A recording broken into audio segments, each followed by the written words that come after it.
This is a very quick guide how to disconnect the battery without triggering the alarm.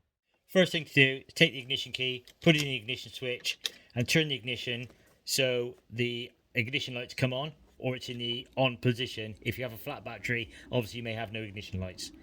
Ignition on but not starting. So we're going to unclip the battery cover, lift that out of the way, and that exposes the battery. Now with the key in the ignition and the ignition turned on, what we can do is undo the earth cable, which is this one here, which bolts to the body here. 10mm spanner or socket, loosen the terminal, give it a wiggle, lift it off the battery. Once the negative is off, the earth, you can then remove the positive. Lift them off, put them aside, and then there's a small clamp at the side here with a 13mm nut, which enables you then to lift the battery off. Refitting the terminals on the battery, you need to put the key back in the ignition again and turn it to the on position before you connect the terminals. Once you've turned the key to the on position, connect the positive terminal first and tighten it up, then add the negative as the last one and tighten that one up. Once you've done that, you can take the key out of the ignition, turn the ignition off.